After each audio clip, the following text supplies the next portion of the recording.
Good evening, dear children. My name is Marina, and our special greetings today is to Joseph, Tristan, Emanuela, and Christopher, and our little Anle as well.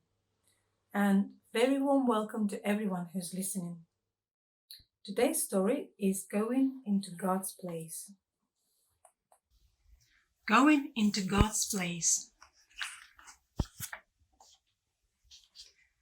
God's special place was called Canaan, and God chose a man named Joshua to lead his people into it. But there was a problem. Other people already lived in Canaan.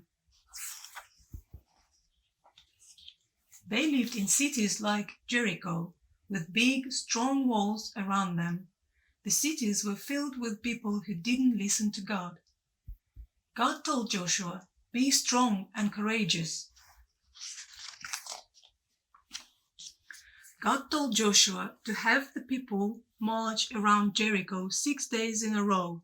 So the people marched and marched all day long. 1, 2, 3, 4, 5, 6 whole days they marched. Do you know what happened on the seventh day? When the trumpet sounded and the people shouted, God kept his promise and the walls came tumbling down. God drove out their enemies. Then God's people lived in the land he had promised them. When Joshua was an old man, he reminded the people to obey God's word. "Choose this day whom you will serve, but as for me and my house, we will serve the Lord." And the people said, "We also will serve the Lord." On that day, many of God's good promises to Israel were fulfilled.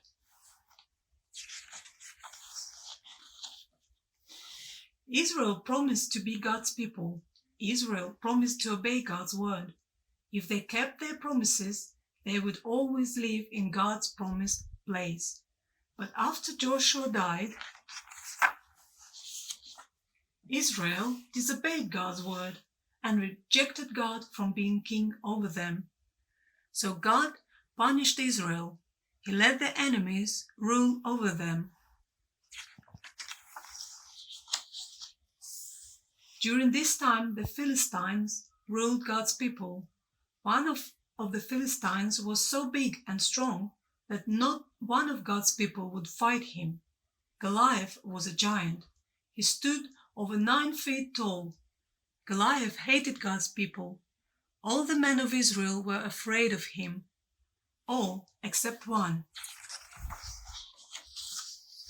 David was from the little town of Bethlehem. David's belief in God's promise was big. David's trust in God's word was strong. So David decided to fight Goliath. He took his sling and a few stones and ran out to attack the giant. Do you know what happened next? God kept his promise to rescue his people. The first stone that flew from David's sling hit Goliath right between the eyes. David killed Goliath and rescued Israel from the Philistines.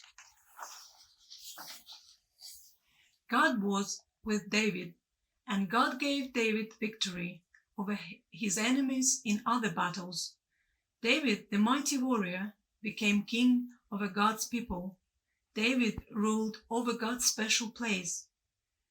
Do you see David singing to God? He is thanking God for keeping his promises. Now that God's people were in God's place, it seemed that soon they would become a blessing to all the peoples of the earth. Our next story will be God's Blessings Grow. Good night, children.